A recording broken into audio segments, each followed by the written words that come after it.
Ladies and gentlemen, welcome to the Hyperconscious Podcast. Alan, what is hyperconscious? Once you understand why something is the way that it is, now you have the power to change it. Great conversations with great people and great questions are the keys to the kingdom of unlocking your consciousness. Every single action that you do starts as a thought.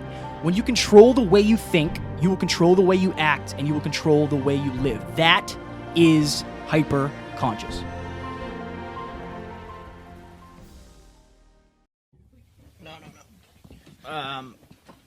Geographically?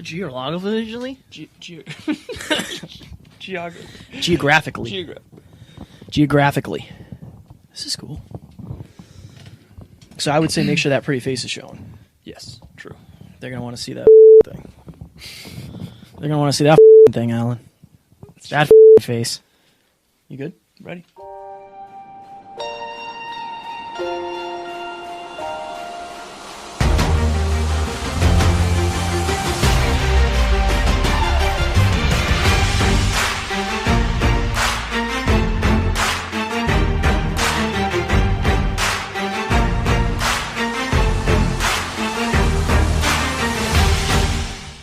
Ladies and gentlemen, welcome back to another very special, as always, episode of the Hyperconscious Podcast. We hope you enjoyed our latest Small Talks episode where Alan and I sat down and talked about reputation. Today, we are going to do a Scratching the Surface episode on micro versus macro. What does that mean? As I said in the closing of the last episode, a lot of people are so focused on winning on the day-to-day that they lose over the course of a year or a lifetime. Now, if you're spending money on stupid stuff that you know you shouldn't be spending money on, but you're afraid to look bad, then you're trying to win on the micro level, where if you had a plan for macro success, you wouldn't care about necessarily winning on the day-to-day because you know you would be winning long-term. So that is micro versus macro, but it's also applicable in relationships, in dreams, in finances, in all sorts of things. Like basically anything. Anything that's a thing, it's applicable in.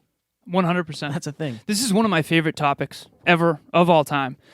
Folks, there's three choices at any given moment of your life. This is going to get heavy. Mm-hmm. The first choice is a micro win for a macro failure. Okay? In other words, that is short-term pleasure for long-term pain. We dislike that one very much on this podcast. Yeah. Okay. A micro loss for a macro win is another option. In other words, micro pain for macro pleasure. We like that one very much. We try to practice those often. Often. Now, here's the real sweet spot you want to find in your life as much as possible. A micro win for a macro win. I can give you an example of each of these. So a micro win is drinking a glass of water. That's going to make you feel good immediately, and it's good for you on the macro level. We often talk about what's something you'll never regret. I think taking care of your health is something that's good on the micro level and the macro level. Something like a micro loss for a macro win. Kev, what's something that is short-term painful but long-term pleasureful? I mean, it depends on, I would say like getting rejected. Right. Getting rejected sucks, but it also builds up confidence, and it builds up your ability to fear chase. Right. I would say another one is like, not going to the grocery store. Not getting fast food or not ordering pizza. Pizza's awesome. I love pizza. I love pizza. It sucks as well. not eating it, but it's a lot easier when you have the goal of saving money so you can become financially free or whatever the goal is. Right. So I would say that's a micro suck for a macro win. A micro suck for a macro win. Perfect. Are we going to talk about the free course as well? Do you want to do that? Yeah, I will do that right now. Okay. So Alan did not remind you of the mailing list because we are actually going to be recording a free course on the compound effect. This is basically what the compound effect is. Yep. The compound effect basically, even if it seems like you're losing on the day-to-day, that's okay because what you're becoming of it will, bring you macro success. So we're going to do a course on that. I'm not exactly sure what we're going to do, like how we're going to show it. I mean, there's so many different ways to show. You could do like the penny that doubles every day. But basically, we're going to sit down and do a course on the compound effect and how you can use micro versus macro success in your life. It may seem like you're losing on the day-to-day, especially to the people around you. But if the people around you do not have the goals you have, they're, number one, not going to understand the sacrifices that you have to make, and they're not going to understand why you're doing what you're doing. So when it comes to micro versus macro success, and on the day-to-day, you have to understand why you're doing it, and you have to believe in it in order to follow. So I hope this is an example. I did a lot of prep work for this episode because of how much I love this topic and how passionate I am about it. So Michael Jordan, we all know who that is, okay? He missed 9,000 shots in his career. He lost over 300 games, and he was attempting the game-winning shot 26 times and missed. When the game was on the line, he took the shot 26 times and missed and lost the game. And he said, I failed over and over and over again in my life, and that is why I succeed. Folks, we talk about micro failure for macro success all the time.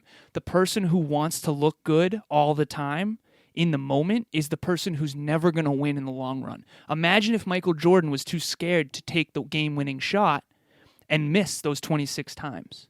I would argue that the reason why Michael Jordan is one of the greatest basketball players to ever live, if not the greatest, is because he was willing to fail forward more than anyone else, not only in terms of games, but he took so many shots that, think about it, every time he missed a shot, he got to critique himself.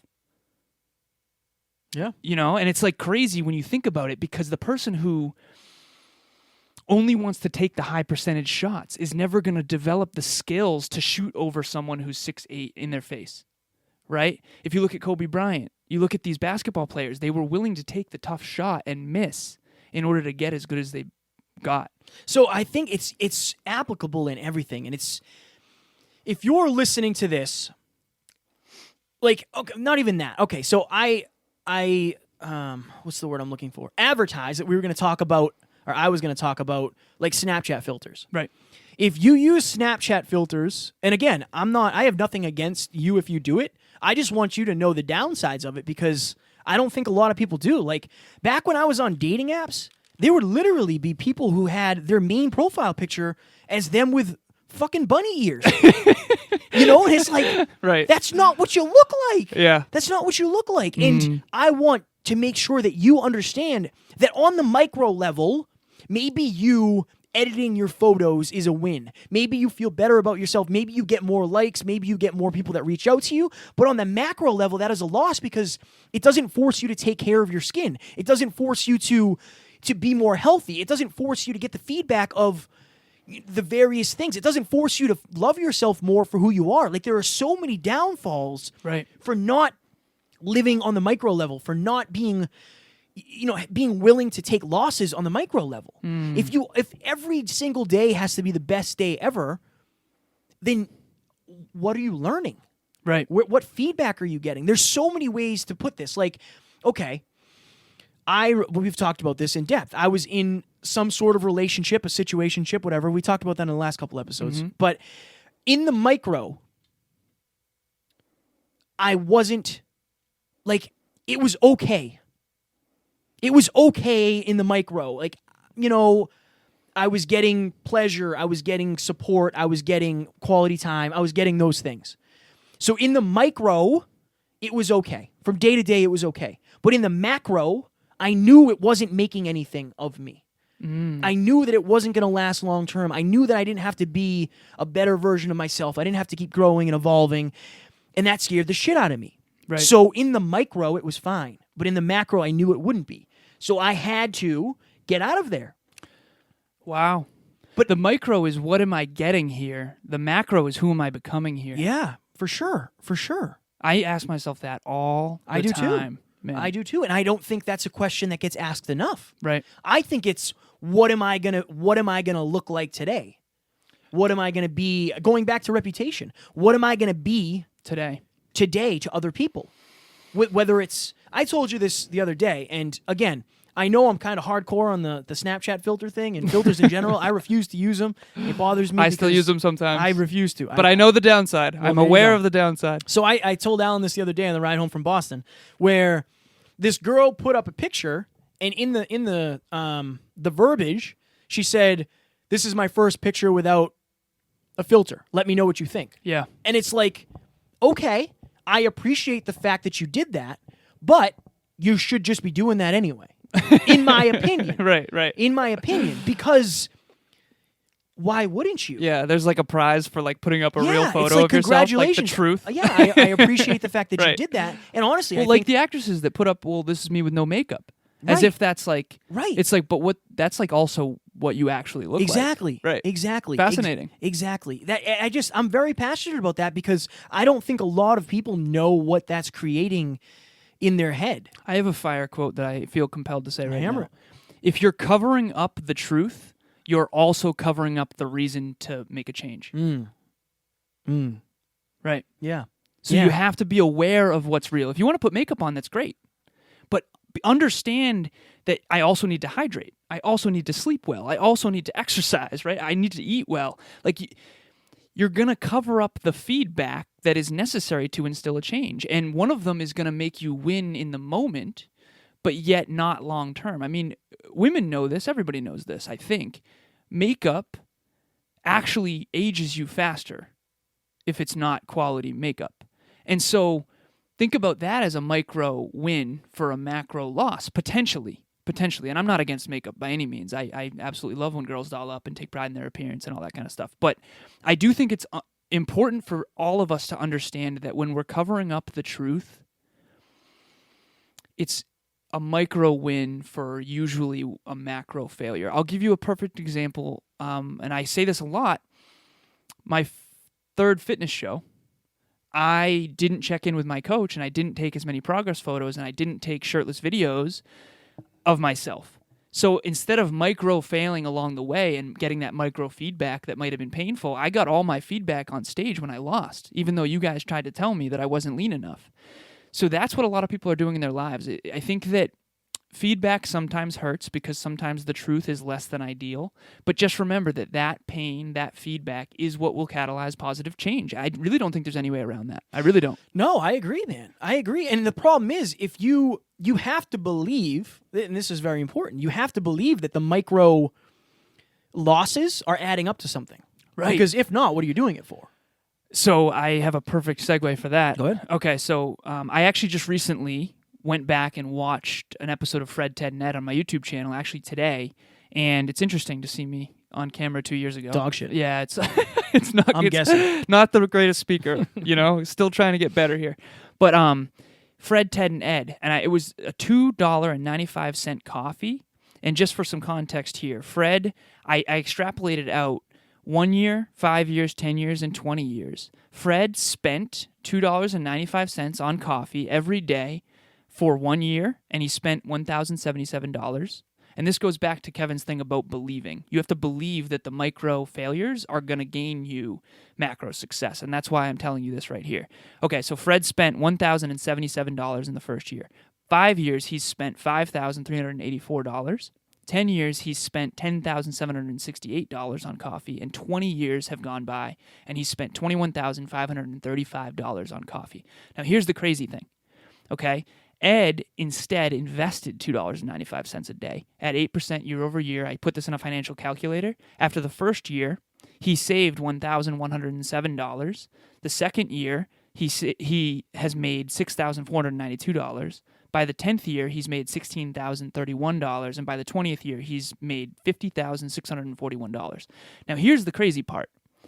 Fred and Ed are friends in this scenario, and now Ed has been making small sacrifices for 20 years, and Fred and Ed don't get along now because Fred can't understand why he's financially suffering, and Ed made all those tiny, small, seemingly insignificant choices along the way and now has a brand new Mercedes. So here's the crazy part, though. Fred has $72,000 less than Ed because he's 21 in the hole and Ed is 50 in the green. And that's just coffee. Yeah. I love coffee. I'm not saying not to drink coffee. That's why I'm actually like, damn, I should have used something other than coffee. But like, here's the thing. We need to understand the implications of our decision-making paradigm. And you need to believe that saving money is worth it. And trust me, this is why I'm so big on people understanding numbers. And we'll get deeper into this in the compound effect on the course. Yeah. Because when you understand numbers, I'm going to say something that bothers a lot of people, but I'm just going to say it because it's true and I want to help you guys. People who say, Alan, I hate math, are almost always, not always, but usually they struggle financially because finances are numbers. If you don't understand the compound effect of your decision-making paradigm over time, you will always suffer on the macro level because you won't understand why suffering on the micro level is actually a good thing. I love the summer Right. body analogy.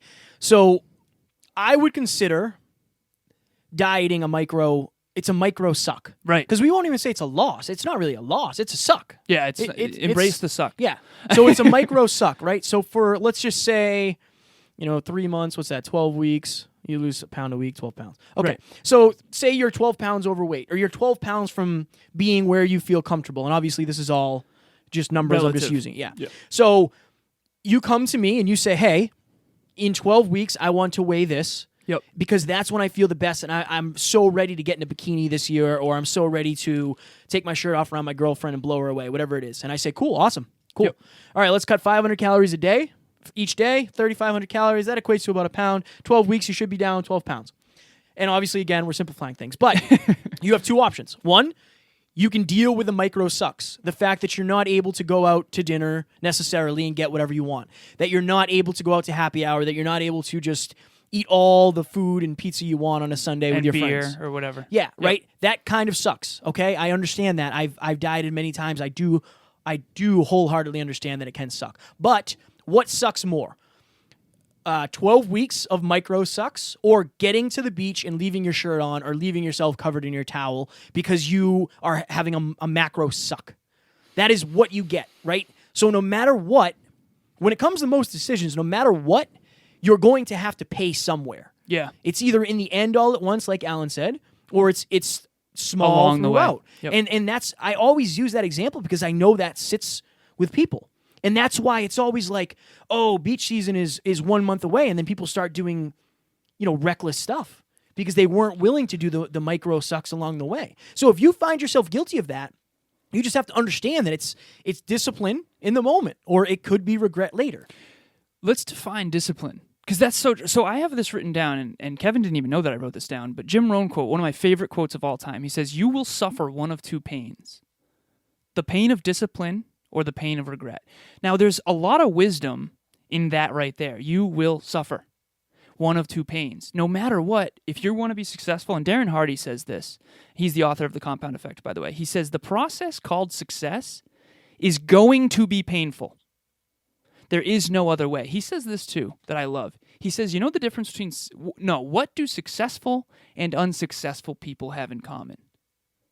They both hate to do what it takes to be successful. that's what Do you discipline like is. giving up ice cream? No. No, it sucks. No. Do you like not eating pizza? No. No, but you do it. I'll- Why? Because you know the benefit. Yeah, and honestly, I still eat pizza, but what I'll do is I'll starve myself all day so I have the calories for it. Exactly. But You discipline, have to pay somewhere. Yeah, discipline is doing What you don't want to do. what you don't want to do, but you know it will pay off. Right. It's doing what's right. It's doing what is going to get you the results you want, regardless of the desire to do it or not. I think, unfortunately, a lot of us are making a decision that we aren't aware of the alternative. You know what I mean? Like, if someone didn't know that a 500-calorie deficit would get them the body they want, in other words, if they didn't believe that, why would they choose the better option? Yeah. Or the macro option? Because it's harder. That's all. The micro is usually, losing on the micro level is usually harder in the moment. The only way it's not is if you know it's going to pay off on the macro level. right.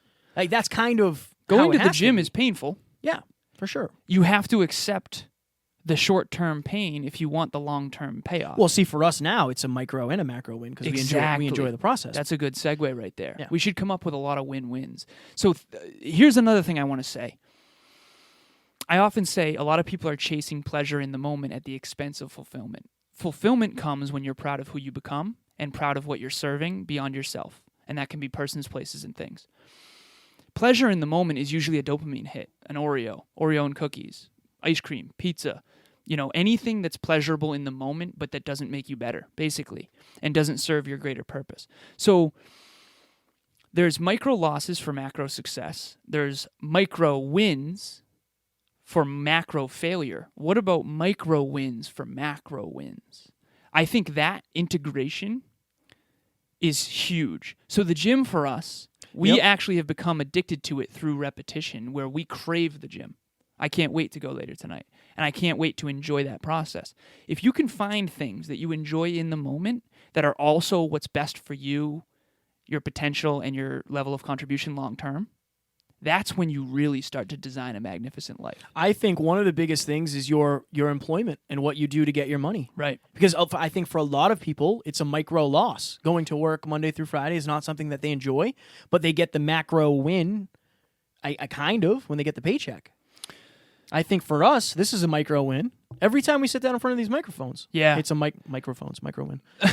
But it's also leading to a macro win. Exactly. Yeah, I think that's a big difference. I think that's lifestyle design For in sure. a nutshell. For sure. How much of your day can you make it things you love that are awesome on the micro level that also bring you macro fulfillment and contribution? So let's do this.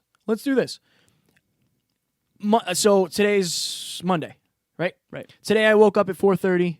Mm-hmm. I rolled out while I listened to the 15 Invaluable Laws of Growth, Mm-hmm. right? Those are both, to me, they're micro wins, but for macro wins. Yes.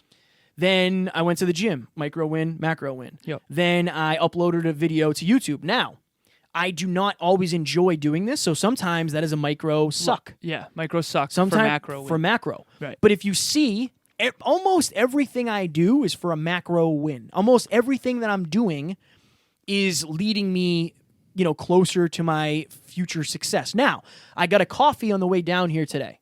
That is not that is a micro win for a macro loss. Yep. And that's something we talked about in the last episode too. I consciously know that.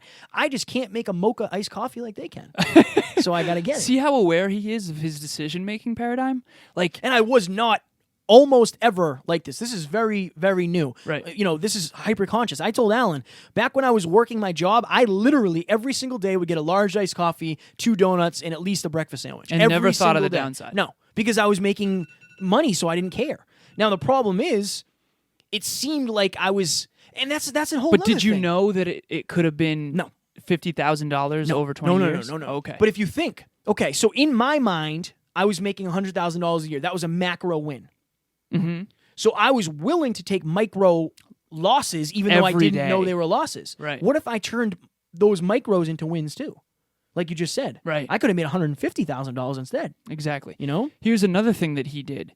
So your macro win was to make more money than you've ever made, to make 6 figures. Mhm. You were willing to give up Oh, so what much. I would argue is too much. You were telling me the other night that you dead birds, tarantulas this was- crawling into. yeah. Can we go into that? yeah, because some sure. people are living for something that's macro, and maybe the micro is not worth it. I'll say one thing. In my relationship, my past relationship, I honestly regret not investing more into that relationship. What I thought I was doing was investing in macro wins for the podcast and for my career. I didn't balance it well enough. And so I think there's both ends. And I think we need to be hyper conscious of the pros and cons of everything we do. Oh, for So with your last job, Oh, you yeah. made tons of money, and that's what you thought you valued. What did you give up to get it? So just to frame this, guys, I was like 25 years old, no college degree, and I literally before this did not understand how I was going to get through life. I felt very trapped. So when you get a job and they're paying you $95 or $100 an hour to do what you're doing, the circumstances kind of just fall away, and you forget what you do consistently becomes normal. So I was consistently just doing reckless shit. Like I was working in an attic. This attic, picture your high school or your middle school. Picture your high school. Just picture above the top floor. Like I don't care how many hallways there are, however big it is, there is an attic, and it's probably the same size. I was in the attic by myself, dragging a 100-foot hose, spraying in insulation. It was literally 105 degrees outside. It was probably 135 degrees in this attic. I had a full suit on. I had a mask on. And I was literally, there was points where I was crawling because I couldn't breathe because it was that hot. But I had to get the job done. There was also asbestos up there too. Oh my God. That's one thing. I told Alan about the time where we worked above a library where if you crawled in one way, you had to crawl out backwards because there was not enough room for you to spin around. Pitch Cobwebs. black, cobwebs, dead mice, dead birds, Right. spiders, Not nails. good for claustrophobic people. No, not good for claustrophobic people. I would not have been able to do that. Or if you're afraid of the dark, because a lot of times all we had was headlamps. right. It was, you So, know, he was telling me this in the hotel room the other night in Boston after we interviewed David Meltzer, and I was like, that sounds yeah. horrible. And for someone who made that much money but like got to work from home and travel remotely and stuff like that, You were giving up a lot. I was giving of your up health. Yeah, I told you Right. that. Like, I was giving up so much. Alan and I went to Boston, and we came back, and we were dead like for the next day. We were Right. gassed out. Yeah. I literally on Monday would drive 5 or 6 hours to New Jersey and then work an 8-hour day immediately after. Sometimes I would drive right to the school and just go to work. And then I used to do the opposite on Friday. I would work. We literally worked an 8-hour day in Virginia, and then I drove 16 hours home or 14 hours home. Same day. Ridiculous. And obviously, we split the driving time, but I didn't always. Crazy. That was just normal. That became normal. It became normal to work on high ladders. It became normal to work in hot attics. the opposite of hyperconscious. Yeah, but again, I want you guys to realize like maybe you're doing something like that in your life. But Right. I did the same thing because I thought that's what I needed to do to make money, and I wanted the macro success. And little did I know that I could also find a way to get micro success along the way. Now, is that always the case? No. Yeah. We went to Boston. Right. For me, I was afraid the whole time. I was anxious the whole time. That was me facing a lot of my fears. Is that a micro win? No, that's a micro suck for me. Right. For Alan, that's a micro win because he likes that shit because he's a savage. I don't like the traveling that much. Okay. But, well, yeah, no, that was great. It was good. It was good. Right. See? Yeah. But so I So don't. it wasn't as big of a micro suck Okay. for me. I don't ever want you to associate it has to be a win-win because it doesn't. Right. Sometimes it can be small losses for a big win. And, either way, like if you want great things out of life, you're going to have to figure out a way to do things that other people aren't doing. Maybe it's save money where other people aren't. Maybe it's not go out when other people are. Whatever it is for you, don't be afraid to seem like you're losing on the micro level, especially if you've already connected that to macro success. Folks, I just had my car go to the junkyard because it broke down, and I got $150 for it. It was a 2001, I think, and I paid $2,900 to your roommate Matt, my boy Matt, 4 or 5 years ago, and I had to drive around in that seemingly piece of crap car for this long. And I'm driving up to meetings with people that have created millions and millions of dollars worth of wealth that came from nothing. And I had to be willing to be the guy who pulled up in a piece of crap because I care more about who I really am than what they think of me. And I also believe that my character can make up for what my, on the surface might show. Are you the opposite though?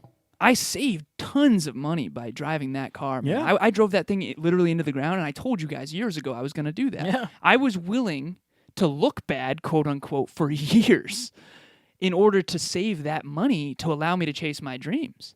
That is a micro loss, micro suck for a macro win.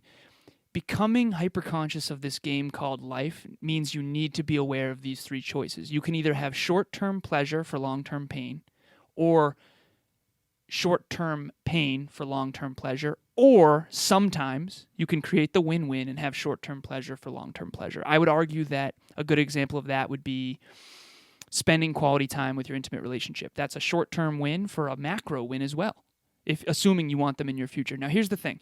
Figure out which end you're on. At one point, Kevin was on the end where he was focusing entirely on micro wins and at the expense of his macro. When it came to his job, he was focused only on the macro win at the expense of micro. Figure out where you fall, and if you're on the end where you're chasing pleasure in the moment at the expense of long-term fulfillment, I would argue that you need to up your goals. You need to create more clarity in your macro goals. If you're focused only on the macro, I would focus a little bit more on your day-to-day quality of life, and ultimately you want to integrate the two. I'm going to finish off with something real quick. Pain or regret? The pain of discipline today or the pain of regret tomorrow. Discipline weighs ounces, and this is what Jim Rohn says. Unfortunately, regret. So regret, close. yeah. So close. Regret weighs tons. I'm going to give a couple examples real quick. Ounces, discipline today, working out, picking up the phone and saying I'm sorry, getting rejected. Those are micro suck for macro wins. Here's something that is regretful that weighs tons. Heart attack, illness, divorce, bankruptcy, losing relationships because you weren't able to say I was sorry or you weren't able to say I was wrong. The micro failures, the micro sucks will make a magnificent life and they'll grow you. So just make sure you're on the right end of this based on what you want most. Read your dramatic reading. Oh, it's time. See, if it was up to me, I would have just powered right through that. I wouldn't even told you. I would have forgotten, folks. No. No, but this is actually a dramatic reading from The Compound Effect, which is very applicable because we're going to do a course on The Compound Effect. One of the best books ever. I definitely changed my life probably more than any other books. Oh my God, I'm so Man. glad you said that. Yeah. I think I might take a clip of you saying that and plaster it all over my social Do media. it. Hashtag Darren Hardy. Who recommended that? Alan did. Alan did. Yeah, Alan. A-Laz. A-Lazarus 88. Interesting. Okay, here we go. Elephants don't bite. Have you ever been bitten by an elephant? How about a mosquito? It's the little things in life that will bite you. Occasionally, we see big mistakes threaten to destroy a career or reputation in an instant. The famous comedian who rants racial slurs during a stand-up routine. The drunken anti-Semitic antics of a once-celebrated humanitarian. The anti-gay rights senator caught soliciting gay sex in a restroom. The admired female tennis player who uncharacteristically threatens an official with a tirade of expletives. Clearly, these types of poor choices have major repercussions. But even if you've pulled such a whopper like this in your past, it's not extraordinary, massive steps backward or the tragic single moments that we're concerned with here. For the most part, most of us, it's the frequent, small, and seemingly inconsequential choices that are of grave concern. I'm talking about the decisions you think you don't make, the decisions you think don't make any difference at all. It's the little things that inevitably and predictably derail your success. Whether your bonehead maneuvers, no biggie behaviors, or are disguised as positive choices, those are especially the most insidious. Those are the ones that we rationalize in our head as a good thing when they're really not. These seemingly insignificant decisions can completely throw you off course because you're not mindful of them. In other words, hyper-conscious of them. Plug. Right. You get overwhelmed, space out, and are unaware of the little actions that take you way off course. The compound effect works, all right? It always works, remember? But in this case, it's working against you because you're unaware and you're sleepwalking through your day. For instance, you inhale a soda and a bag of potato chips and suddenly realize only after you polished off the last chip that you blew an entire day of healthy eating and you weren't even hungry. You get caught up and lose 2 hours watching mindless TV. Scratch that, let's give you some credit and make it an educational documentary before realizing you spaced on preparing for an important presentation to land a valuable client. You blurt out a knee-jerk lie to a loved one for no good reason when the truth would have worked just fine. What's going on? You've allowed yourself to make a choice without thinking. And as long as you're making choices unconsciously... The opposite of hyperconsciously. Right. You can't consciously choose to change that ineffective behavior and turn it into productive habits. It's time to wake up and make empowering choices. The thing is, too, if it's a habit that if you're doing a habit that's a micro win, you're doing it every day. It might not make a difference in the first 30 days Right. or 60 days, but if you do it for long enough, it will. Exactly. And I think that we all have bad habits. I have bad habits. I think we all do. Me too. But making sure, like, if you have a grand vision of what your life is, what you want it to be, what your dream life is, who you're with, where you're living, what you're doing, the impact you're having, the way you feel at night, then you're going to be more conscious of the things that aren't helping you to get there. So I think that's one of the biggest reasons why having a great why, a good vision of what you want out of your life, finding your purpose, I think that makes, a world of difference, because then the downside is so much greater. Right. You got anything else? Do you have to pee? You were shaking your leg a lot there when you were reading. I Looks like actually you were don't. trying to start a dirt bike. Really? Yeah. No, I didn't even notice. I don't even have to pee. Cool. Folks, this is probably one of the most important episodes we're ever going to do. It's not a sexy one. No, not because sexy it's at kind all. of like, oh, micro suck, like embrace the suck. Yeah. You really do have to. Creating a new habit is really, really hard, no matter what. Especially a good habit, because it takes longer to get the reward. The tapestry of your life is going to be ultimately formed by what you're doing every day. And so I guess just be aware of what micro habits are leading you to macro success and vice versa. And then at least you can consciously choose. Like you said, it's not sexy, and we're not necessarily giving you like an A plus B equals C way for you to change this. But if we said you have to deal with the suck to get your dream life, that's kind of what we're trying to say here. You definitely do. I don't want to say embrace the suck, like it is what it is, everybody does it, grind. Okay, fine, maybe that's not the mentality, maybe that's not the verbiage we're going to use here, but you are going to have to do stuff and make sacrifices in order to accomplish your dream life. It is that cut and dry. It is that simple. Unless it's a miracle. Unless there's some way you have it lined up as a miracle. Maybe there's 1 in a million. Okay, but you most likely are going to have to make sacrifices because you do with everything. If you want a result that you've never gotten before, you're going to have to do something different. So that means right there, by default, you're making some sort of sacrifice, right? So maybe it's not sexy. But if you want the life that you dream of, you're going to have to do some things that you don't necessarily dream of. I think that's just part of it. And maybe it's not badass to, I don't want to make it a badass, like, oh, just grind, deal with it, embrace the suck. But, not every day is going to be the easiest day. Not everything you do is going to be something you want to do. But that's just part of the thing. Folks, delayed gratification is going to be the ultimate determining factor of your long-term success. A lot of times what is pleasurable in the moment is actually really bad long-term. I'll use the marriage example. I'm not married, but if I was, let's say you wanted to be right and you didn't apologize when you were wrong. The apology in the moment may be difficult, but if you do that enough, you're going to create a much better long-term relationship. And that's just one example of what we're talking about. There's a million. There are a million, and we hope you enjoyed this episode as much as we enjoyed recording. As we said, this is very near and dear to us because not everybody understands why you're doing what you're doing, and sometimes it might look like you're losing, but if you know why you're doing it, if you know it's going to get you the result that you want, then it's not really losing. It's just, like Alan said, delaying gratification. So we hope you enjoyed this, and we will talk to you soon. Talk to you soon. Bye.